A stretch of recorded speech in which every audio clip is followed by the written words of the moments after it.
ప్రభువా, నీకు స్తోత్రం. మీరు మా మధ్యలో ఉన్నందుకు వందనాలు. మీరు మాతో మాట్లాడుతున్నందుకు వందనాలు. మీకు కృపగల హస్తము మాకు తోడుగా ఉంచి మమ్మల్ని నడిపిస్తున్నందుకు వందనాలు.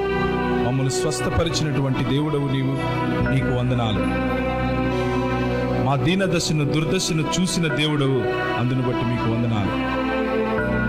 ప్రభువా, మాకున్నటువంటి చేదు అనుభవాలలో, మాకున్నటువంటి సంతోష ఘడియలలో, ప్రభువా, మాకున్నటువంటి ఒంటరితనంలో కూడా మీరు మాకు తోడై ఉన్నటువంటి ఇమ్మానుయేలుగా ఉన్నటువంటి దేవుడని మేము స్తుతిస్తున్నాము, ఘనపరుస్తున్నాము, మహిమపరుస్తున్నాము. మీ సన్నిధి మమ్మల్ని ఎప్పుడూ వీడిపోలేదు. అందును బట్టి మీకు వందనాలు.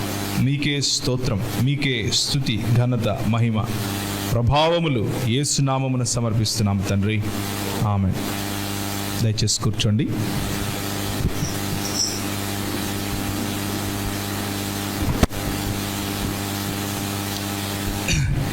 నెల్లూరు పట్టణంలో మీరు మిమ్మల్ని అందరినీ చూడటం మొట్టమొదటిసారి ఈ సంఘంలో దేవుని వాక్య పరిచర్య కోసం ప్రభు మీ మధ్యకి తీసుకురావటం నాకు చాలా సంతోషంగా ఉంది.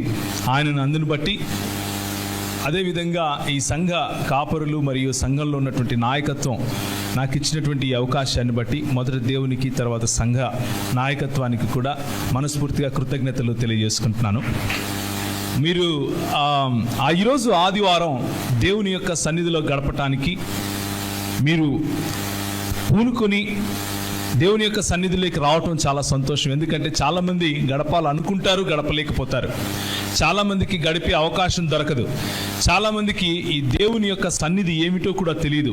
దేవుని సన్నిధిలో ఉన్న ఆనందము, ఆయన సన్నిధిని వెతుక్కుంటూ వెళ్ళే వాళ్ళ జీవితాల్లో ఉన్నటువంటి ఆ పండుగ అనే ఆ వాతావరణం ప్రజలకు తెలియదు.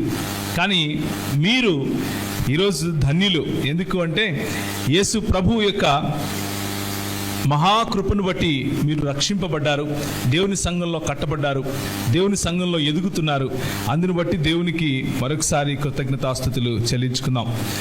అయితే నేను దేవుని వాక్యంలో నుంచి కొన్ని విషయాలు మీతో మాట్లాడతాను. దేవుని వాక్యంలో ఉన్నది ఉన్నట్లుగా నేను దేవుని వాక్యంలోనే చదువుతూ ఉన్నప్పుడు మీరు ఇది ఎక్కడ ఉందో ఆలోచించండి, కానీ బైబిల్లో చూడక్కర్లేదు. ఓకే, సో దేవుని వాక్యంలో నుంచి నేను చదివేటప్పుడు మీరు దాన్ని జాగ్రత్తగా వినండి. నేనేం చేయబోతున్నానో మీరు ఒకసారి గమనించి చూడండి. ఆదివారమున తెల్లవారుజామున ఇంకనూ చీకటిగా ఉండగా మరియా యేసు సమాధి వద్దకు వెళ్ళెను. సమాధి మీద ఉంచబడిన రాయి పొర్లించబడి ఉండుట చూచి ఆమె ఏడ్చుచూ ఉండెను. సమాధి బయట ఆమె నిలబడి తొంగి చూడగా తెల్లటి వస్త్రములు ధరించుకొని ఉన్న ఇద్దరు దేవదూతలు యేసు శరీరము ఉంచబడిన తలవైపున ఒకరు, కాళ్ళ వైపున ఒకరు కూర్చునినుట ఆమె చూసెను. అప్పుడు వారు, అమ్మా, ఎందుకు ఏడ్చుచున్నావు అని ఆమెను అడుగగా, మరియా, నా స్వామిని ఎవరో తీసుకొని పోయారు, ఎక్కడ ఉంచితిరో కూడా నాకు తెలియదే అని ఏడ్చుచూ వెనుకకి తిరగగా ఆమె వెనుక యేసు నిలబడి ఉండుట ఆమె చూచెను. అయితే ఆమె ఆయన యేసు అని గుర్తించలేకపోయాను. ఆమె తోటమాలి అనుకుని, అయ్యా, నీవు నా ప్రభువును మోసుకొని పోయినచో నాతో చెప్పుము, నేను వచ్చి ఆయనను ఎత్తుకొని వచ్చదను అని చెప్పాను. అందుకు యేసు ఆమెను చూచి మరియా అని పిలువగా, రబ్బుని అని ఆమె యేసు వైపుకు తిరిగాను. అందుకు యేసు, నన్ను ముట్టుకొనవద్దు, నేను ఇంకనూ తండ్రి వద్దకు ఎక్కిపోలేదు. అయితే నా సహోదరుల వద్దకు వెళ్ళి, నేను మీ తండ్రియు నా తండ్రియు, మీ దేవుడును నా దేవుడును ఆయన వాని యొద్దకు ఎక్కిపోవచ్చున్నాను అని చెప్పమని చెప్పాను. ఇది మొదటి భాగం. అయితే ఈరోజు పునరుత్థాన దినమైనటువంటి ఆదివారము యేసు ప్రభువు లేచినటువంటి దినం. ఆదివారము యేసు ప్రభువు శత్రువు పైన, సాతాను పైన, చీకటి పైన విజయాన్ని సాధించి తిరిగి లేచినటువంటి దినం. అయితే లోకంలో విజయానికి చాలా చాలా రకాలైనటువంటి అర్థాలు ఉన్నాయి. మన పూర్వీకులను రాక్షసులని పేర్లు పెట్టి చంపి వాళ్ళు పండగ చేసుకుంటూ ఉంటారు. చంపితే వచ్చిన విజయం గురించి నేను మాట్లాడటం లేదు. మనల్ని బ్రతికించే ప్రక్రియలో వచ్చినటువంటి విజయం గురించి నేను మాట్లాడుతున్నాను. దేవుడు కృపాసత్య సంపూర్ణుడిగా మన మధ్య నివసించినటువంటి యేసు ప్రభు మన కోసం, నీ కోసం, నా కోసం, మన పాపాల్లో మనం చచ్చి ఉన్న సమయంలో, మనము ఎట్టకేలకు అస్సలు పనికిరాని జీవితంలో ఉన్న మన సమయంలో ఆయన మన కోసం, నీవు ఏ సిలువలో అయితే వేలాడాలో, ఏ పాపానికి తగిన శిక్ష అయితే నువ్వు పొందాలో, ఆ పాప శిక్షను ఆయన పాపిగా కాదు, పాపముగా భరించి తిరిగి లేచినటువంటి విజయ దినం ఇది. ఆ విజయోత్సవంలో మనం ఉన్నాం. అందుకనే మనకు పండుగలు పబ్బాలు అన్నవి సాంస్కృతికం కాదు. మనకు పండుగలు పబ్బాలు అన్నవి జీవన శైలి. సాంస్కృతికము అంటే ఏదో ఒక రోజు వస్తుంది, ఏదో ఒక రోజు మనం పెట్టుకుని చేసుకోవాలి. కానీ క్రైస్తవ జీవన శైలే ఒక పండుగ లాంటిది. ఎందుకు అంటే అనుక్షణం ఈ పునరుత్థాన దినాన్ని మనము అనుభవిస్తూ ఉంటాం. క్రైస్తవ సంఘము అనుభవాల గుండా వెళ్ళే సమాజం. క్రైస్తవ సంఘము యేసు ప్రభుతో ఉన్నటువంటి సంబంధంలో ఆ అనుభవాన్ని, ఆ అనుభవ మాధుర్యాన్ని రోజు రోజుకు చవి చూసే సంఘం. అలాంటి సమాజంలో మీరు ఉన్నందుకు గర్వించాలి. అలాంటి సమాజంలో మీరు ఉన్నందుకు యేసు ప్రభువును స్తుతించాలి, యేసు ప్రభువును ఘనపరచాలి.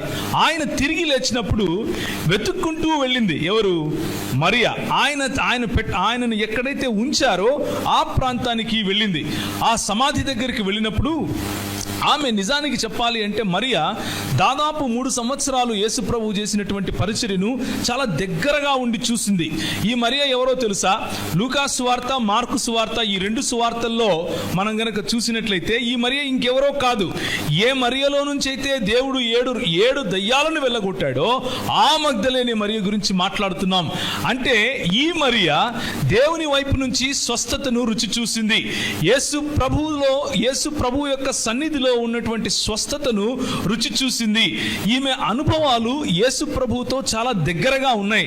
ఎంత దగ్గరగా ఉన్నాయి అంటే ఆయన మాట్లాడే మాటలు బహుశా చాలా దగ్గరగా వినింది. ఆయన చేసినటువంటి సూచక క్రియలు బహుశా చాలా దగ్గర నుంచి చూసింది.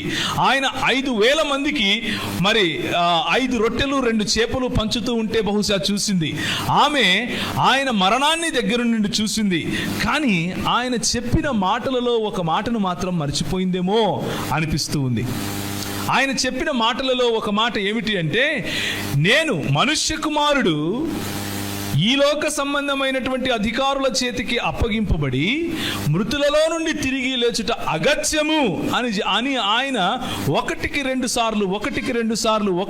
సార్లు తన శిష్యులతో చెబుతూ ఉంటే, తన శిష్యులలో ప్రాముఖ్యంగా ఉన్నటువంటి ఈ మగ్దలేనే మరియ కూడా విన్నది. కానీ ఆ మాటను పాపం మర్చిపోయింది. చాలాసార్లు మన జీవితాలు కూడా ఇలాగే ఉంటాయి. చాలాసార్లు తిరిగి లేచినటువంటి ప్రభువును మనం ఇంకా సమాధిలో వెతుకుతూ ఉంటాం. చాలాసార్లు ఆయన ఇచ్చినటువంటి మాటలు మనకున్నటువంటి క్రైసిస్లో, మనకున్నటువంటి ఉపద్రవంలో, లేకపోతే మనకున్నటువంటి కష్టకాలంలో గుర్తుకు రావు. ఎందుకు గుర్తుకు రావు అంటే ఆయన మాటలు మనము మర్చిపోయే అవకాశం కూడా ఉంది.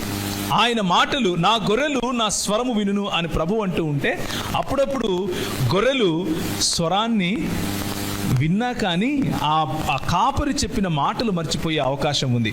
అదే విషయం మగ్దలేని మరియకు జరిగింది. ఆమె నా ప్రభువును నేను కోల్పోయాను అన్న బాధలో, నా ప్రభువు మమ్మల్ని విడిచిపెట్టి వెళ్ళిపోయారు అన్న బాధలో, నా ప్రభువుని నేను చూడాలి అన్న బాధలో, అయ్యో ఇప్పుడు నాకు ఎవరు నాయకుడు, ఈ చిన్న మందకు కాపరి ఎవడు అన్న ఆలోచనలో బహుశా ఉదయాన్నే లేచి ఆమె బయలుదేరింది. ఇంకొక సువార్త అనుసారంగా గనక చూస్తే, ఆయనకు సుగంధ ద్రవ్యాలు పూయటానికి మగ్దలేని మరియయు, క్లెఫా తల్లి అయిన మరియయు, అలాగే ఇంకొక మరియలు చాలా మంది ఉన్నారు కదా, అందరూ కలిసి వెళ్తారు. సలోమియు వెళ్ళి మార్కు సువార్త అనుసారంగా అక్కడ ఆయనను చూస్తారు. ఆయన లేడు అన్న సంగతిని తెలుసుకుంటారు. చీకటి ఉండగానే, ఇంకా రాత్రిగా ఉండగానే, లేకపోతే ఇంకా సూర్యుడు రాక మునిపే ప్రభువును వెతికే కార్యక్రమంలో అయితే పడ్డారు, కానీ ప్రభువు ఇచ్చినటువంటి ఆ మాటను మాత్రం మర్చిపోయారు. ఒకసారి యోహాను సువార్తకి వెళ్తారా? యోహాను సువార్త 20వ అధ్యాయము 1వ వచనం నుంచి నేను మీకు చెప్పాను, కానీ 2, 3, 4, 5 వచనాలు మాత్రం, 6 వచనాలు మాత్రం నేను చెప్పలేదు. అందులో మనం ఏం చూస్తాము అంటే, మగ్దలేనే మరియ మాత్రమే కాదు, ఆమె వెళ్ళి అక్కడ రాయి పొర్లించబడి ఉండుట చూసిన తర్వాత వెంటనే పరిగెట్టుకొని వచ్చి ఆమె ఎవరికి చెప్పింది? పేతురుకు మరియు తక్కిన శిష్యులకు చెప్పింది. పేతురు మరియు ప్రభువును చాలా దగ్గర నుండి ప్రేమించినటువంటి ఒక శిష్యుడు అని రాయబడి ఉంది అక్కడ. ఆ శిష్యుడు ఇంకెవరో కాదు, ఈ సువార్త రాసినటువంటి యోహాను మరియు పేతురు కలిసి అక్కడికి వెళ్ళారు. వెళ్ళి చూశారు. పేతురు ఆయనకున్నటువంటి ఆ ఉత్సాహంలో పరిగెట్టుకుంటూ వెళ్ళాడు. ఈయనకంటే ముందు వెళ్ళిపోయాడు. వంగి నారబట్టలు పడి ఉండుట చూచాడు, కానీ సమాధిలో ప్రవేశించలేదు. ఆయనకు డౌట్, ఆయనకు సమస్య. అయ్యో ఏమైపోయింది? ఇంతవరకేమో ఆయన వచ్చి మమ్మల్ని ఏదో ఉద్ధరిస్తాడు అనుకున్నాం, ఆయన వచ్చి మమ్మల్ని ఏదో ఈ రోమియుల సామ్రాజ్యం నుంచి తీసుకొని వెళ్ళిపోయి మరి క్రీస్తు అనగా మాకొక రాజుగా వస్తాడు అని అనుకున్నాం. అదే సువార్తను ప్రకటించాం. ఇప్పుడు చూస్తేనేమో ఆయన శరీరమే లేదు ఇక్కడ అన్నటువంటి, ఒకవేళ బహుశా అలాంటి ఆలోచనలో పడిపోయాడేమో. కానీ యోహాను మాత్రం అప్పుడు మొదట సమాధి యొద్దకు వచ్చిన శిష్యుడు లోపలికి పోయి చూచి నమ్మెను అని ఉంది. చూచి నమ్మెను అని ఉంది. ఆయన మృతులలో నుండి లేచుట అగత్యమును లేఖనమును వారింకను గ్రహింపరైరి. ఆయన మృతులలో నుండి లేచుట అగత్యము అన్నటువంటి లేఖనము ఇంకనూ వారు గ్రహింపనైరి. కూర్చున్నటువంటి వారిలో ఇంకా యేసు ప్రభు మృతులలో నుండి లేచుట అగత్యము అన్న విషయాన్ని ఇంకా గ్రహింపని వారు ఎవరైనా ఉంటే ఈరోజు మీతో నేను సూటిగా అడగదలుచుకున్నాను. యేసు ప్రభు మీ జీవితంలో తిరిగి ఆయన పునరుత్థానుడయ్యాడా? లేకపోతే ఇంకా యేసు ప్రభు మీ జీవితంలో మరి శిలువ పైన వేలాడే క్రూసిఫిక్స్ లో ఉన్నటువంటి ఒక శరీరంగా కనిపిస్తూ ఉన్నాడా? యేసు ప్రభు మీ జీవితంలో మీరు ఏ అనుభవాల గుండా అయితే వెళుతున్నారో ఆ అనుభవాలలో ఇంకా సమాధిలో ఉన్న యేసును వెతుకుతూ ఉన్నారా? లేక లేఖనములు చెప్పిన ప్రకారంగా మృతులలో నుండి తిరిగి లేవటం అగత్యము అని చెప్పే క్రీస్తు మీ జీవితంలో రియాలిటీ లేకపోతే సత్యముగా ఉన్నాడా అన్న ప్రశ్న మిమ్మల్ని నేను సూటిగా ఈరోజు అడుగుతున్నాను. ఎందుకు అంటే లోకంలో చాలా మంది క్రీస్తులు అవైలబుల్లో ఉన్నారు. మార్కెట్లో ఎవరికి తోచినట్లు వాడొక క్రీస్తును చిత్రీకరించేసుకున్నాడు. ఎవరికి తోచిన క్రీస్తు వాళ్ళు మార్కెట్లో అమ్మేస్తూ ఉన్నారు. ఎందుకు అంటే కొంతమంది కేవలము చనిపోకుండా ఉన్నటువంటి క్రీస్తును మాత్రమే ప్రకటిస్తున్నాము, మేము కూడా మీరు మీలాగనే అనేవాళ్ళు ఉన్నారు. కొంతమంది క్రీస్తు చనిపోయాడు కానీ సిలువ ఎక్కించబడ్డాడు కానీ చనిపోయింది మాత్రం క్రీస్తు కాదు, యేసు మాత్రమే అనేవాళ్ళు ఉన్నారు. అదేంటి యేసు క్రీస్తు వేరా అని అంటే అవును అని అనేవాళ్ళు ఉన్నారు. కొంతమంది క్రీస్తు చనిపోయాడు తిరిగి లేచాడు కానీ ఆయన దేవుడు కాదు, కేవలము ఒక మానవుడు మాత్రమే అనేవాళ్ళు ఉన్నారు. కొంతమంది కాదు ఆయన మానవుడు కాదే కాదు, ఆయన సంపూర్ణంగా దేవుడు మాత్రమే అనేవాళ్ళు ఉన్నారు. మీరు నమ్మే క్రీస్తు ఏ క్రీస్తు? మీరు వెదికే క్రీస్తు ఏ క్రీస్తు?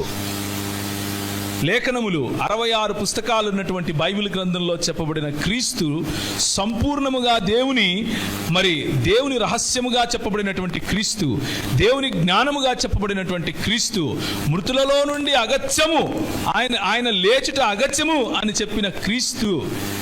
ఏ క్రీస్తు అయితే సత్యమై ఉన్నాడో ఆయన మీ జీవితంలో తిరిగి లేచాడా అన్నదే నా ప్రశ్న. ఆయన తిరిగి లేచినప్పుడు ఆయన మన జీవితాలలో కార్యం చేస్తాడు. ఎలాంటి కార్యాలు చేస్తాడో ముందు మనం చూస్తాం. కానీ మగ్దలేనే మరియా వెతికినట్లుగా మనం వెతుకుతూ ఉంటే మొట్టమొదటిగా మనం అర్థం చేసుకోవాల్సిన విషయం ఏమిటి అంటే ఆసక్తి ఉన్న వారికి ప్రభువు తప్పకుండా దొరుకుతాడు. ఆసక్తి ఉన్న వారికి ఆయన తప్పక తన దర్శనాన్ని చూపిస్తాడు, తప్పక తన ప్రత్యక్షతను చూపిస్తాడు. ఆసక్తి లేకుండా తిరిగే వాళ్ళకి వాళ్ళు సమయాన్ని వృధా చేసుకుంటారే కానీ కేవలము సంఘానికి రావాలి కాబట్టి సాంస్కృతికంగా, లేకపోతే ఏదో చర్చికి వెళ్ళాలి, మా అమ్మ నాన్న వెళ్తున్నారు నేను వెళ్ళాలి, లేకపోతే మా కుటుంబస్తులు వెళ్తారు నేను వెళ్ళాలి, లేకపోతే మా కులస్తులు వెళ్తారు నేను వెళ్ళాలి, లేకపోతే ఇంకేదో కారణాన్ని బట్టి ఉత్సాహం లేకుండా, ఆశ లేకుండా, యేసును తెలుసుకోవాలి అన్నటువంటి డిజైర్ లేకుండా గనక మనము కేవలం ఒక సామాజిక దృక్పథంతో క్రైస్తవ సంఘంలో ఉంటే మనకంటే దరిద్రమైన బతుకు ఇంకొకటి లేదు. మనం ఆలోచించుకోవాలి. మనకంటే దరిద్రమైన బతుకు ఇంకొకటి లేనే లేదు. ఎందుకు అంటే దుప్పి నీటివాగుల కొరకు ఆశించినట్లు నేను నిన్ను నా ప్రాణము తృష్ణగొనుచున్నది అని ఎవరంటున్నారు? కీర్తనకారుడు దావీదు అంటున్నాడు. అలాంటి హృదయము, అలాంటి యాటిట్యూడ్, అలాంటి వైఖరి ఉన్న వాళ్ళకి ఆయన లభిస్తాడు. ఆయనను మనం కనుగొనగలుగుతాం. ఆయన మన జీవితాలలో తిరిగి ఉదయిస్తాడు. ఆయన మన జీవితాలలో తిరిగి రిజరెక్ట్ అవుతాడు, లేకపోతే పునరుత్థానుడు అవుతాడు. పునరుత్థానుడు అవుతాడు అంటే నా ఉద్దేశం ఏమిటి అంటే, చనిపోయిన మన జీవితాలను, భ్రష్టు పట్టిపోయిన మన జీవితాలను ఆయన తిరిగి తన పునరుత్థానం ద్వారా లేపుతాడు. మన జీవితాలలో ఉజ్జీవాన్ని ఇస్తాడు. ఆ ఉజ్జీవము మనల్ని ఎప్పటికీ విడిచిపోకుండా ఉండే ఉజ్జీవంగా ఉంటుంది.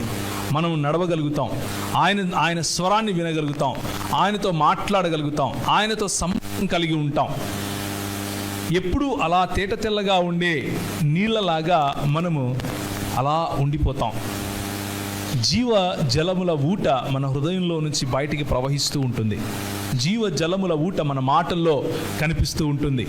మన సహవాసంలో ప్రజలు జీవ జలముల ఊటను రుచి చూస్తారు.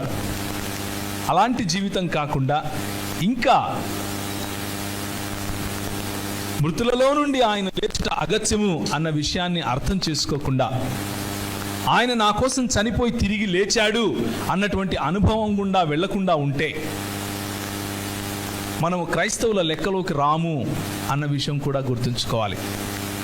జనాభా లెక్కల్లో క్రైస్తవుడు అని టిక్కు పెట్టచ్చు, కానీ యేసు ప్రభువు దృష్టిలో మనము క్రైస్తవులమేనా, క్రీస్తును పోలి నడిచే వారమేనా అన్న క్వశ్చన్ మార్క్ ఎప్పటికీ మిగిలిపోతుంది మీ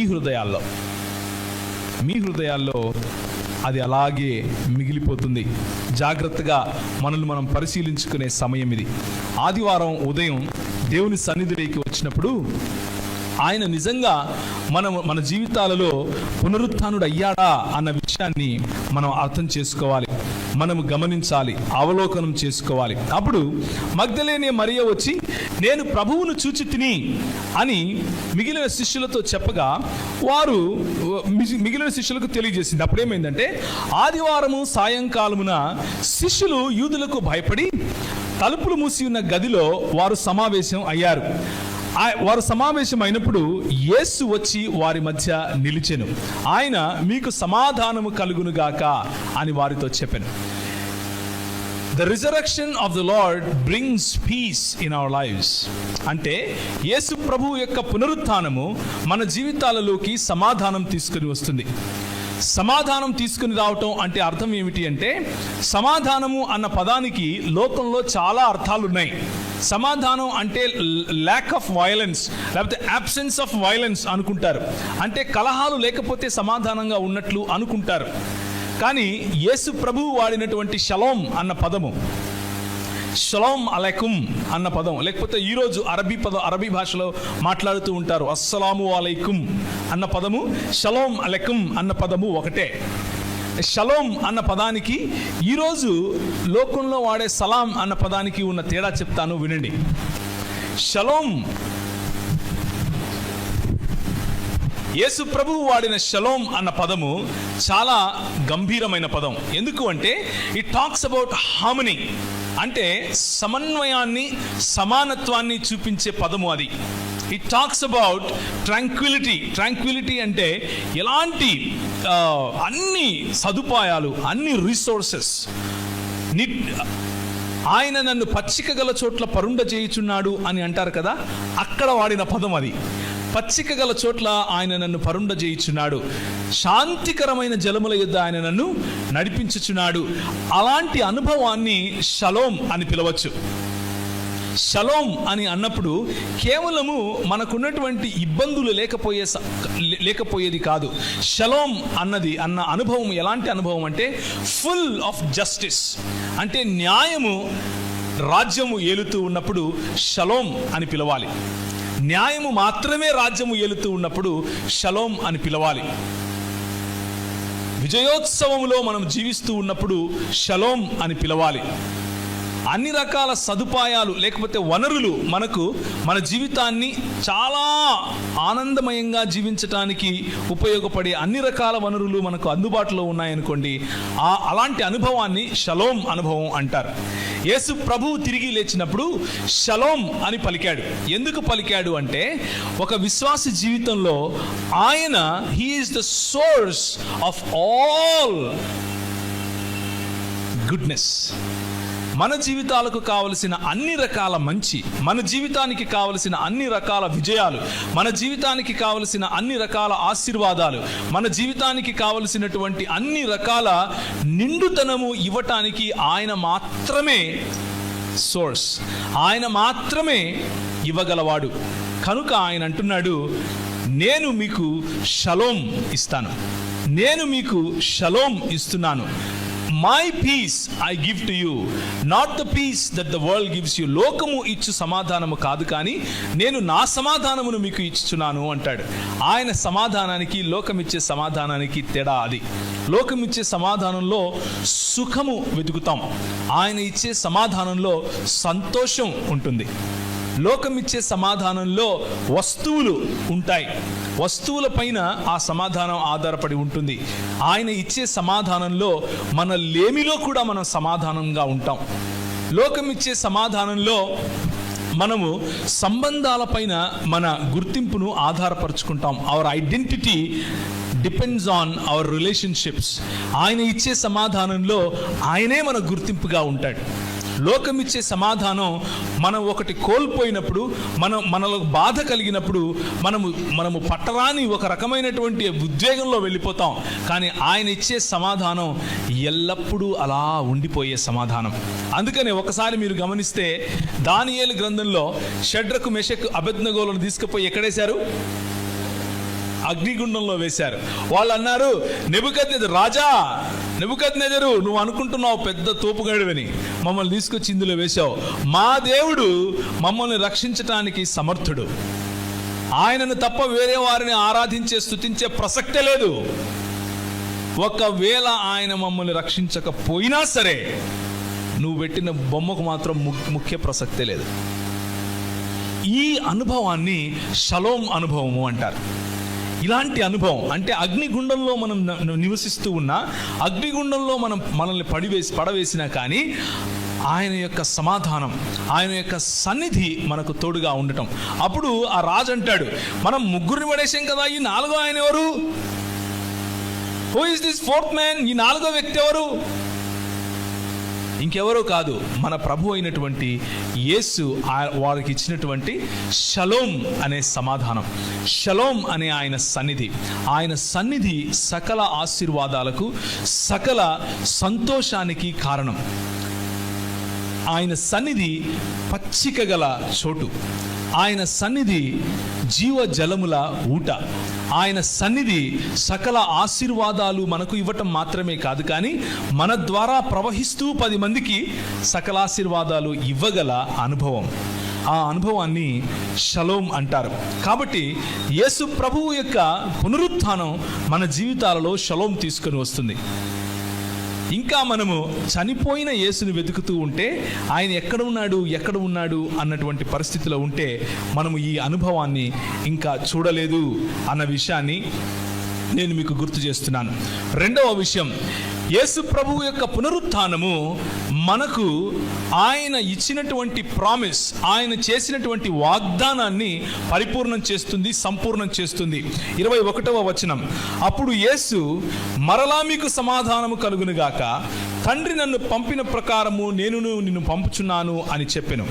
ఆయన ఈ మాట చెప్పి వారిపైన ఊది పరిశుద్ధాత్మను పొందుడి అని చెప్పాడు. తండ్రి ఏ విధంగా అయితే నన్ను విశ్వసించాడో, తండ్రి ఏ విధంగా అయితే నా జీవితంలో నన్ను పంపించి మీ జీవితాల కొరకు మరి నా ప్రాణాన్ని సైతం పెట్టమన్నాడో, మీ పాపములను క్షమించమన్నాడో, ఒకవేళ నన్ను స్వీకరించిన వారు లేదు, నువ్వు నాకు అక్కర్లేదు అంటే సరే అని చెప్పి వారి విశ్వాసానికి వారిని విడిచిపెట్టే పని నేను ఏదైతే చేస్తున్నానో అదే పనిని అదే అధికారంతో నేను మిమ్మల్ని పంపుతున్నాను అంటాడు. The resurrection of Jesus Christ, Yesu Kristu యొక్క పునరుత్థానము మన జీవితాలలోనికి ఏం తీసుకొస్తుంది? అధికారాన్ని తీసుకొని వస్తుంది. మన జీవితాలలోనికి యేసు ప్రభువు ఇచ్చే అధికారం మనం పొందుకుంటాం. పరిశుద్ధాత్మను పొందుడి, మీరు ఎవరి పాపములను క్షమింతురో అవి వారికి క్షమింపబడును, ఎవరి పాపములు మీరు నిలిచియుండనిత్తురో అవి నిలిచియుండునని వారితో చెప్పెను. ఈ అధికారం, ఈ షలోం, ఏ షలోం అయితే ఈ దేవుడు ఆదాము హవ్వలను సృష్టించి ఏదేను వనంలో పెట్టాడో అక్కడ షలోం అన్నటువంటి అనుభవం వాళ్ళు చూస్తుంటారు. షలోం అన్నటువంటి అనుభవంలో ఉన్న తరువాత వాళ్ళకు అర్థం కాని విషయం ఏమిటి అంటే, వాళ్ళు ఏదో దేవుడు ఒక తోటలో ఉంచేశాడు, ఆయన ఒక మాట మనకు చెప్పేశాడు, ఇక మేము అందులోనే ఉండిపోవాలేమో అని అనుకున్నారు. కానీ ప్రభు అన్నాడు, మీరు ఈ తోటలో పని చేయండి, మీరు ఈ తోటను సాగు చేయండి, ఫలించండి, విస్తరించండి, ఈ లోకం పైన రాజ్యం చేయండి అని అన్నాడు. ఆయన ఇచ్చినటువంటి ఆ తోట దేనికి చిహ్నంగా ఉంది అంటే, సమస్తమైనటువంటి న్యాయానికి చిహ్నంగా ఉంది, హార్మనీకి చిహ్నంగా ఉంది. అందులో ఒక ఆర్డర్ ఉంది, అందులో ఖేయాస్ లేదు, అంటే కన్ఫ్యూజన్ లేదు. అలాంటి పరిస్థితిలో వారిని ఉంచి వారికి అన్ని జంతువులపైన అధికారాన్ని ఇచ్చి పేర్లు పెట్టమని చెప్పి, అన్ని ఫలాలకు పేర్లు పెట్టమని చెప్పి అన్నిటిపైన అధికారం ఇస్తే ఆ అధికారాన్ని ఒక్క ప్రశ్నకు అమ్ముకున్నాం. ఏంటా ప్రశ్న? మీరు దేవుళ్ళు అవుతారా? మీరు దేవుళ్ళు లాంటి వాళ్ళేనా అన్నాడా ఆయన? అలా అనగానే ఒక్క బిస్కెట్ వేసాడు అంతే, ఫ్లాట్గా పడ్డాం, బోర్లా పడిపోయి మన చేతిలో ఉన్న అధికారాన్ని, మన చేతిలో ఈ భూమిపైన మనకున్న సుప్రిమసీ అంటే మానవులుగా మనకిచ్చినటువంటి ఔన్నత్యాన్ని కోల్పోయి దేవుని సమానత్వాన్ని, దేవుని స్వరూపాన్ని మాత్రము ఉంచుకొని మిగిలిందల్లా అమ్మేశాం ఒక్క అబద్ధానికి. పాపము మనల్ని పట్టినప్పుడు మనం అధికారం కోల్పోయాం. ఇప్పుడు మన పైన అధికారం చేసేది ప్రభువు కాదు, మన పైన అధికారం చేసేది పాపం. మన పైన రాజుగా ఉన్నది యేసు కాదు, మన పైన రాజుగా ఉన్నది పాపం. సాతానుడు ఆ పాపాన్ని ఉపయోగించుకొని మన పైన రాజ్యం చేస్తున్నాడు. అధికారలేమి లేకపోతే ఈ సాతానుకు, ఈ ఇహలోక సంబంధమైన దేవతకు బానిసలం అయిపోయాం. యేసు ప్రభు వచ్చి మన పైన ఊది పరిశుద్ధాత్మను పొందుడి అని చెప్పినప్పుడు we're getting our authority back. మనము ఆ అధికారాన్ని తిరిగి సంపాదించుకుంటున్నాం, మనము కోల్పోయిన అధికారాన్ని తీసుకుంటున్నాం. ఇప్పుడు నా దేవుడు నువ్వు కాదు, నా ప్రభువు పాపము కాదు, నా ప్రభువు దేవుడే, నా ప్రభువు యేసే అని ప్రకటించడాన్ని సువార్త ప్రకటించడం అంటారు. సువార్త చెప్పరు, ప్రకటిస్తారు. అర్థం ఏంటి అంటే, నువ్వు ఒక ఇంట్లో రాజు పుట్టాడు అనుకోండి, ఒక ఇంట్లో కొడుకు పుట్టాడు అనుకోండి, రాజు ఇంట్లో, కైసరు ఇంట్లో కొడుకు పుడితే కైసరు దండోరా వేయిస్తాడు, అందరికీ చెప్పిస్తాడు. ఇప్పుడు మీకు ఒక యువరాజు పుట్టాడు, లేకపోతే రాజు, మీకు కాబోయే రాజు పుట్టాడు, ఇప్పుడు మీరు ఆయన ప్రభుత్వం క్రిందికి రాబోతున్నారు అని ఏ దండోరా అయితే వేయిస్తాడో దాన్నే సువార్త, ఇవాంజెలియోన్ అని పిలిచారు వాళ్ళ భాషలో. అంటే రోమీయులు వాడినటువంటి రోమా భాష, లేకపోతే అప్పుడు లాటిన్ వాడారు, ఆ భాషలో గ్రీకు మరియు లాటిన్లు వాడారు. ఆ సమయంలో ఇవాంజెలియోన్ అన్న పదము అదే గాస్పెల్గా మారింది. ఇవాంజెలియోన్ అంటే అర్థం ఏమిటి అంటే శుభవార్త అని అర్థం. ఆ శుభవార్త ఏమిటి అంటే మీకు ఒక రాజు పుట్టాడు అని. అదే శుభవార్తను జ్ఞానులు వచ్చి వెతుక్కుంటూ వచ్చినప్పుడు హేరోదు ఏం చేశాడు? శుభవార్త వచ్చిందా, వాడిని వేసేయండి అన్నాడు. ఎందుకు అంటే రాజు పుట్టాడు అంటే ఇంకొక రాజు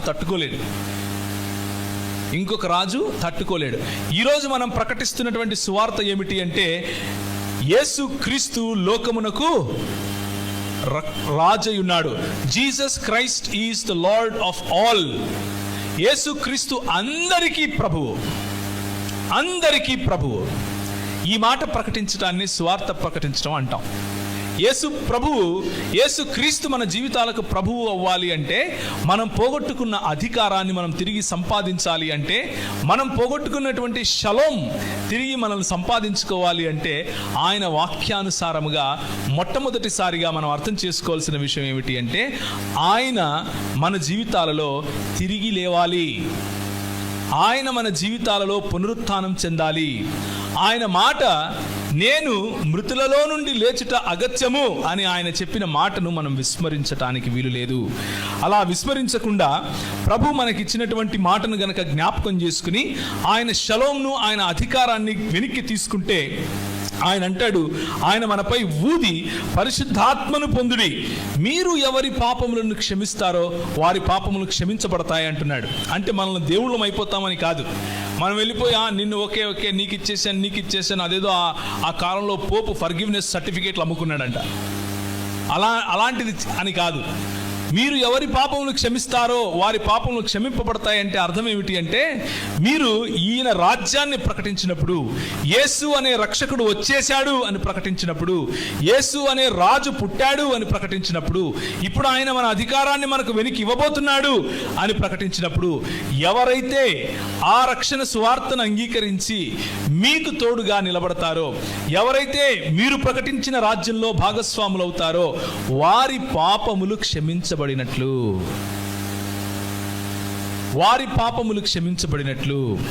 ఎవరైతే మీరు ప్రకటించినప్పుడు మాకు అక్కర్లేదు ఈ రాజు అంటాడో, మాకు అక్కర్లేదు ఈ రక్షణ అంటారో, వారి పాపములు నిలిచి ఉండనిచ్చినట్లు. ఈ అధికారం మీకిచ్చాడు. ఈ అధికారం సంఘానికి ఇచ్చాడు.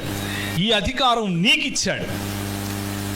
నువ్వు కోల్పోయినటువంటి షలోంను, నువ్వు కోల్పోయినటువంటి అథారిటీని, అధికారాన్ని ఆయన తిరిగి నీకు ఇచ్చాడు. అధికారం అనగానే మనకు మైండ్లో ఏమొస్తుంది? నరేంద్ర మోడీ కనిపిస్తున్నాడా? లేకపోతే మన స్కూల్లో ప్రిన్సిపల్ గారు కనిపిస్తారు. అధికారం అనగానే లేకపోతే ఒక పోలీసు సిఐఓ లేకపోతే ఎస్పీనో కనిపిస్తాడు. అలాంటి దుర్వినియోగం చేసే అధికారం గురించి మాట్లాడటం లేదు. ఆయన ఏ అధికారం గురించి మాట్లాడుతున్నాడు అంటే, సర్వ సృష్టిని సృష్టించినటువంటి ఈ యేసు ప్రభు, సృష్టిపైన రాజ్యం చేసే ఈ యేసు ప్రభు, సృష్టిని తన మాట చేత కలుగును గాక అంటే కలిగింది. అలాంటి యేసు ప్రభు తన అధికారం మొత్తాన్ని ఎక్కడ ఉపయోగించాడు అంటే, తన పై వస్త్రాన్ని విప్పి తన శిష్యుల దగ్గరికి వచ్చి, నేను నీ పాదాలు కడగాలి అంటున్నాడు. ఆ అధికారం గురించి మాట్లాడుతున్నాను. నువ్వు నాతో 1 మైలు నడవరా అని పిలిస్తే 1 మైలు ఏంటి, నాకు అధికారి యేసు 2 మైళ్ళు వస్తా అని చెప్పే అధికారం గురించి మాట్లాడుతున్నాడు. అలాంటి అధికారం నీకు ఆయన ఇస్తాడు. మీరు ఎవరి పాపములను క్షమించనిత్తురో అవి క్షమింపబడతాయి, ఎవరి పాపములు నిలిచి ఉండనిత్తురో అవి నిలిచి ఉండబడతాయి. ఇది ప్రభువు మీకిచ్చినటువంటి అధికారం. ఇప్పుడు మూడవ ఘట్టం ఏమిటి అంటే, ఆయన ఆ మాట చెప్పిన తర్వాత ఆయన తన చేతులను ప్రక్కలను వారికి చూపించినప్పుడు శిష్యులు సంతోషించారు ప్రభువును చూసి. అయితే ఆయన వారికి ప్రత్యక్షమైన దినాన 12 మందిలో ఒకడైనటువంటి దిదిమా అనబడిన తోమా వారితో కూడా లేకుండెను. కనుక తక్కిన వారు తోమాతో జరిగిన విషయం చెప్పారు, మాకు ప్రభు కనిపించాడు అని. కానీ తోమా ఆన్సర్ ఏంటి అంటే, లేదు, నేను నమ్మే క్వశ్చనే లేదు. నా వేలు ఆయన చేతుల వైపులో ఉంచి నా చేతిని ఆయన ప్రక్కలో ఉంచితే తప్ప నేను నమ్మను అంటున్నాడు. ఈయనకు కూడా ఒక విషయం గుర్తుంది. ఎవరికి? తోమాకు. మిగిలిన వాళ్ళకు ఒక్కొక్కరికి కొంచెమే గుర్తుంది. చూడండి, పేతురుకు గుర్తుంది, లేకపోతే పేతురు మరియు మిగిలిన శిష్యులకు గుర్తుంది. ఆయన చెప్పాడు, మనల్ని వేచి ఉండమని చెప్పాడు, వేచి ఉంటే పరిశుద్ధాత్ముడు వస్తాడు అని చెప్పాడు, కాబట్టి ఒక ఇంట్లో ఉండాలి అని గుర్తుంది. కానీ ఆయన మృతులలో నుండి తిరిగి లేస్తాడు అన్న విషయం గుర్తులేదు. ఎవరికి గుర్తులేదు? పేతురుకు గుర్తులేదు, అలాగే మరియకు గుర్తులేదు. ఈయన తోమాకు ఇంకో విషయం గుర్తులేదు. ఒక విషయం చాలా బాగా గుర్తుంది. ఏంటి? ఆయనకు చేతులకు మేకులు కొట్టారు, పక్కలో ఆయనకు బల్లెం పొడిచారు. ఈ రెండు విషయాలు మాత్రం బాగా గుర్తున్నాయి. కాబట్టి అక్కడ నా వేలు పెడితే తప్ప నేను ఆయన్ను నమ్మే క్వశ్చనే లేదు అంటున్నాడు. చాలాసార్లు మనం ఏమనుకుంటాము అంటే, ఇలాంటి డౌటింగ్ థామసెస్, లేకపోతే అనుమానించే తోమాలు మనకు అక్కర్లేదు అనుకుంటాం. అనుమానించే తోమాలు సరిగ్గా మనకంత ప్రభువు అలాంటి వారిని తన దగ్గరికి తీసుకోడు అనుకుంటాం. కానీ అది తప్పు. ఈయన అనుమానించే తోమా కాదు. ఈయన ఏం తోమా అంటే, నిజాన్ని పరీక్షించి తెలుసుకునే Thoma. It is a verified truth or verified faith. విశ్వాసాన్ని పరీక్షించి తెలుసుకునే తోమా. ఈ తోమా ఎవరు అంటే, యేసు ప్రభువును చంపాలి అని చూస్తూ ఉన్న సమయంలో, యేసు ప్రభువు లాజరు చనిపోయి ఉండగా అక్కడికి వెళ్ళాలి అని వెళుతూ ఉంటే, ఈయన అన్నాడు, let us go with him so that we die అన్నాడు. మనము కూడా ఆయనతో పాటు వెళ్ళి చనిపోదాం పదండి అంటున్నాడు. అలాంటి తోమా ఈయన. కానీ ఆయనకు కొన్ని ఆనవాళ్ళు కావాలి, కొన్ని రుజువులు కావాలి. ఆ రుజువులు చూసిన తర్వాతే ఆయన నమ్ముతాడు. అలాంటి పరిస్థితిలో ఉన్న రోమాకు 8 దినములైన తర్వాత శిష్యులు మరలా లోపల ఉన్నప్పుడు తోమా వారితో కూడా ఉండెను. తలుపులు మూయబడి ఉండగా ప్రభువు వారి మధ్య ప్రత్యక్షమై, మీకు సమాధానము కలుగునుగాక అని చెప్పాను. మళ్ళీ వచ్చారు ప్రభు. ఎవరి కోసం? For this one doubting Thomas. మన ప్రభువుకు ఉన్నటువంటి గొప్పతనం ఏమిటి అంటే, నీవు నీ విశ్వాసాన్ని పరీక్షించుకోవటానికి, నీ విశ్వాసానికి కావలసిన రుజువులు కనుక నువ్వు చూడాలి అని అనుకుంటే, ఆయన తన ప్రత్యక్షతను మాటి మాటికి ఇచ్చే దేవుడు. దేవునికి స్తోత్రం, హల్లెలూయా. మీలో మీకున్న ప్రతి ప్రశ్నకు సమాధానం ఇవ్వటానికి ఆయన ఓపికతో, ఓర్పుతో పనిచేసే దేవుడు. ఆయన ఎమ్మాయి మార్గం గుండా నడుచుకుంటూ వెళ్ళే వాళ్ళ దగ్గరికి వెళ్ళి, ఇద్దరే ఆయన వారి దగ్గర నిలబడి తన లేఖనాలలో తన గురించి చెప్పిన ప్రతి మాటను విప్పి వారికి నేర్పిస్తూ ఉంటే, విప్పి వారికి చూపిస్తూ ఉంటే, యేసుక్రీస్తు మృతుల్లో నుండి తిరిగి లేచుట అగత్యము అన్న విషయం వాళ్ళకు విప్పి చూపిస్తూ ఉంటే వాళ్ళ హృదయాలు రగిలాయి. దేవుని వాక్యములో ఆ విధంగా నాటుకుపోవటం, కూరుకుపోవటం, మన వేళ్ళు అలా పాకుకొని పోవటం, ఇది ప్రభు ఆశించే, మన జీవితాల్లో నుంచి ప్రభు ఆశించే పద్ధతి. ఇదే ప్రభు మరి తోమా జీవితంలో కూడా చూడాలి అనుకున్నటువంటి మాట. ఆయన అప్పుడు ఆ సమాధానం కలుగునుగా కన్న తర్వాత తోమాను చూచి, వేలు చాచి నా చేతులు చూడుము, నీ చెయ్యి నా ప్రక్కలో ఉంచుము, అవిశ్వాసివి కాక విశ్వాసివి అవ్వుము, విశ్వాసివై ఉండుము అని చెప్తున్నాడు. అవిశ్వాసివి కాక విశ్వాసివై ఉండుము. ద థర్డ్ థింగ్, మూడవ విషయము, the resurrection of Jesus Christ brings faith in our life. Yesu ప్రభువు యొక్క పునరుత్థానము మన జీవితాలలో అవిశ్వాసాన్ని తీసేసి విశ్వాసాన్ని సమకూరుస్తుంది. యేసు ప్రభువు యొక్క పునరుత్థానము మన జీవితాలలో అవిశ్వాసాన్ని తొలగించి విశ్వాసాన్ని ఉంచుతుంది. అందుకు తోమా అలా జరిగిన తర్వాత తోమా అంటాడు, నా దేవా, నా ప్రభువా. యేసు ప్రభువు ఆ మాట విని, నేను దేవుని కాదు అన్నాడా? అనలేదు. ఆయన తోమా ఇచ్చిన ఆ ఆరాధనను స్వీకరించాడు. Verified faith is always acceptable. అంటే పరీక్షించి తెలుసుకున్నటువంటి నీ విశ్వాసం, పరీక్షించి వేళ్ళూరినటువంటి నీ విశ్వాసం ఎప్పుడూ ప్రభు తృణీకరించడు. ఎప్పుడూ అలాంటి ఆరాధనను తృణీకరించడు, దాన్ని స్వీకరిస్తాడు. కాబట్టి ఈరోజు ఉదయకాల సమయంలో నేను మిమ్మల్ని ఆహ్వానిస్తున్నాను. దేనికి ఆహ్వానిస్తున్నాను అంటే, to a complete discipleship towards Jesus Christ. Yesu Kristu వెనుక సంపూర్ణమైన శిష్యత్వంలోకి ఆహ్వానిస్తున్నాను. కేవలము మగ్దలేనే మరియలాగా చనిపోయిన క్రీస్తును చనిపోయిన యేసును వెతికేంత వరకు మాత్రమే కాదు, కేవలము మిగిలిన శిష్యులలాగా సమాధానము మీకు కలుగునుగాక అన్నప్పుడు ఆయనను చూచి సంతోషించేంత వరకు మాత్రమే కాదు, కేవలము తోమాలాగా కేవలము నేను తన వేలులో నా వేలు పెట్టి తన ప్రక్కలో నా చేయి పెడితే మాత్రమే నమ్ముతాను అన్నటువంటి శిష్యత్వం వరకు మాత్రమే కాదు, సంపూర్ణమైన శిష్యత్వం, ది కంప్లీట్ డిసైపుల్షిప్. అది ఎప్పుడు సాధ్యము అంటే ఆయన వారిపై ఊది పరిశుద్ధాత్మను పొందుడి అన్నాడు. మీరు వేచి ఉండండి, నేను మిమ్మల్ని అనాథలుగా విడిచిపెట్టను అని అన్నాడు. నా ఆత్మను సంచకరువుగా ఇస్తాను అని అన్నాడు. అపోస్తలుల కార్యము 2వ అధ్యాయంలో ఆ ఘటన జరిగింది. యేసు ప్రభు వారు తన సంఘం పైనికి పరిశుద్ధాత్ముని కుమ్మరించాడు.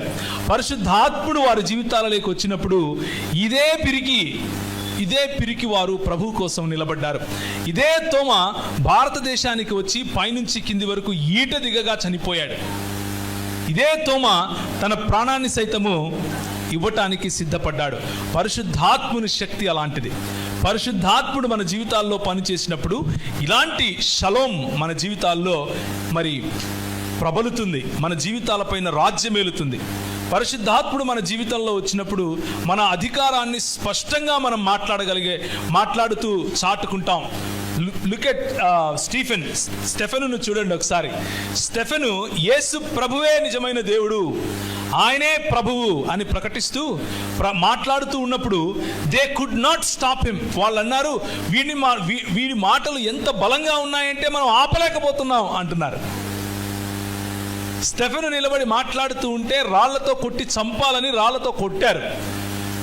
రాళ్లతో కొడుతూ ఉన్నప్పుడు కూడా ఆయన ఆకాశం వైపు చూసి ప్రభు అయిన యేసు అని పిలిచాడు. ప్రభు అయిన యేసు అని పిలిచాడు. ఈరోజు ఉదయం అన్న చెప్తూ ఉన్నట్లుగా క్రైస్తవ సంఘం పైన క్రైస్తవ సమాజం పైన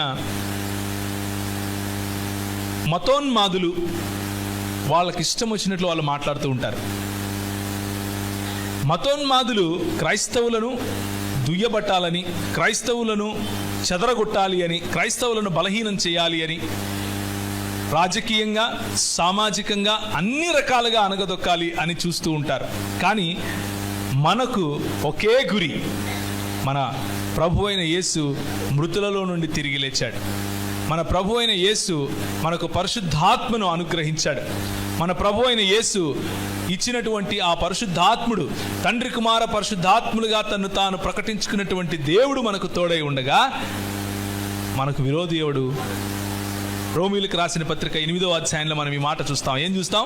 if God is with us, who can be against us? దేవుడు మనకు తోడై ఉండగా మనకు విరోధి ఎవడు విరోధి?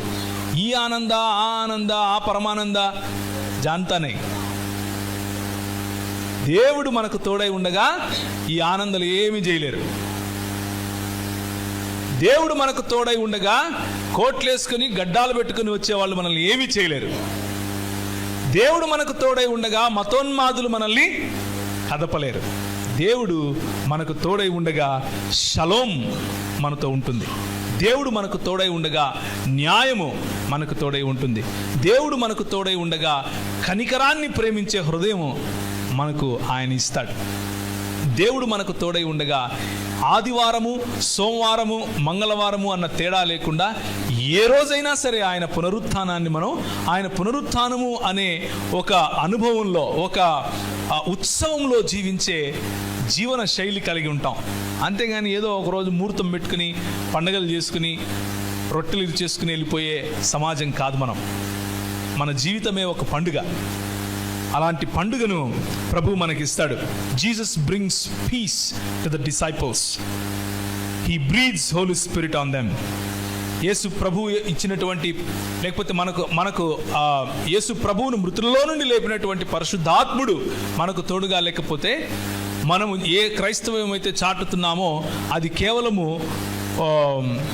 గుడ్డు పైపొర లాంటిది. పైకి చూస్తే గట్టిగా ఉంటుంది, అలా అంటే లోపల ఏమీ ఉండదు. పరిశుద్ధాత్ముడు లేని పరిచర్య అలాగే ఉంటుంది. పరిశుద్ధాత్ముడు లేని క్రైస్తవ జీవితం కూడా అలాగే ఉంటుంది. పరిశుద్ధాత్ముడు మన జీవితాలలో పనిచేసినప్పుడు, పరిశుద్ధాత్ముడు మన జీవితాల్లో ప్రతి క్షేత్రాన్ని, ప్రతి స్ఫియర్ అంటాం కదా, every sphere of our life ఆయన కంట్రోల్ లేకొచ్చినప్పుడు, ఆయన నియంత్రణ లేకొచ్చినప్పుడు మనం ఫలిస్తాం. ఎంతగా ఫలిస్తాము అంటే మన ఫలాన్ని చూసి తండ్రి ఘనపరచబడతాడు. మనము శిష్యులమై ఉంటాం. మనం ఆయన యందు ఉండటం అంటే, ఫలించటం అంటే పరిశుద్ధాత్ముడిని కలిగి ఉండటం. పరిశుద్ధాత్ముడు మన జీవితానికి రాజుగా ఉండటం.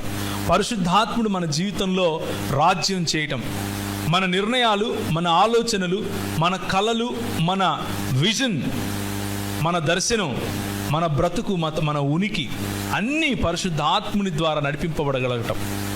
దీన్నే క్రైస్తవ జీవితం అంటాం. ఇలాంటి క్రైస్తవ జీవితానికి చిన్న చిన్న పొరపచ్చాలు, చిన్న చిన్న పొరపాట్లు, చిన్న చిన్న అభ్యంతరాలు మనకు కలిగినప్పుడు వెనుకకు తిరగాల్సిన అవసరం లేదు, జడియాల్సిన అవసరం లేదు. శిష్యులు, నేను ఇప్పుడు ఇంతవరకు చెప్పినటువంటి ఆ పునరుత్థాన కథనంలో శిష్యులు జడిశారు, శిష్యులు భయపడ్డారు. యూదులకు భయపడి ఒక ఇంట్లో తలుపులు వేసుకుని ఉన్నారు. ఈరోజు క్రైస్తవ సమాజం అలాగే ఉంది. చుట్టుపక్కల చూస్తే ఎక్కడ ఎప్పుడు ఏ విధంగా క్రైస్తవ సమాజం పైన దాడులు జరుగుతున్నాయో మీకు తెలియదేమీ కాదు. ఏ దేశం చూసుకున్నా కానీ ఇదే సమస్య. కొంతమంది అనుకుంటారు అమెరికాలో క్రైస్తవులు బాగా ఉంటారులే అని. కాదు, భారతదేశంలో ఏ విధంగా అయితే క్రైస్తవుల పైన దాడులు జరుగుతూ ఉన్నాయో, క్రైస్తవులను అణగదొక్కే ప్రయత్నం చేస్తూ ఉన్నారో, అమెరికాలో కూడా అంతే, లండన్లో అంతే, అంటే ఇంగ్లాండ్ దేశంలో, యూరప్ దేశాలన్నింటిలో అంతే. ఇది మనకు కొత్త కాదు. ఎందుకు అంటే మన ప్రభు ముందే చెప్పాడు. అయితే మనకు అధికారాన్ని ఇచ్చి చెప్పాడు. ఏమని అధికారం ఇచ్చాడు? మీరు ఎవరి పాపములను క్షమింతురో వారి పాపములు క్షమించబడతాయి. మీరు ఎవరి పాపములు నిలిచి ఉండనిత్తురో వారి పాపములు నిలిచి ఉంటాయి. మన పని ఏమిటి? ఆదివారము ఈ బల్లలో పాల్గొంటూ ఉన్నప్పుడు, బల్లలో చేయి వేసేటప్పుడు మనం ఏం ప్రకటిస్తున్నాం? ఆయన తిరిగి రానయ్యున్నాడు, ఆయన ప్రభువు.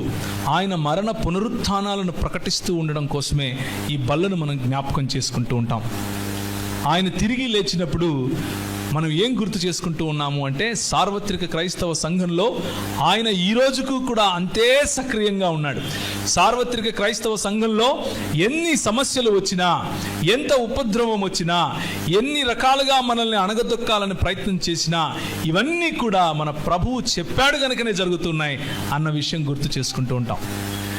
మనం ఏం గుర్తు చేసుకుంటాం బల్లలో చేయి వేస్తున్నప్పుడు అంటే, ఆయన మన పట్ల చూపించినటువంటి ప్రేమను గుర్తు చేసుకుంటూ ఉంటాం.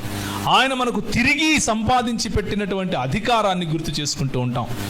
ఆయన మనకిచ్చినటువంటి షలోం అనే సమాధానాన్ని గుర్తు చేసుకుంటూ ఉంటాం. ఈరోజు ఉదయం నేను మిమ్మల్ని ప్రోత్సహించాలనుకుంటున్నాను. ఒకవేళ మీ ఇండివిజువల్ లైఫ్స్లో, మీ సొంత జీవితాల్లో ఒకవేళ ఏదైనా ఇలాంటి గందరగోళం గుండా మీరు వెళ్తూ ఉంటే, అది ఆర్థిక గందరగోళం కావచ్చు, సామాజికంగా మీరు ఎదుర్కొంటున్నటువంటి సమస్య కావచ్చు, లేకపోతే మీ శరీరంలో స్వస్థత కోసం మీరు పెనుగులాడుతూ ఉన్నటువంటి సమస్య కావచ్చు.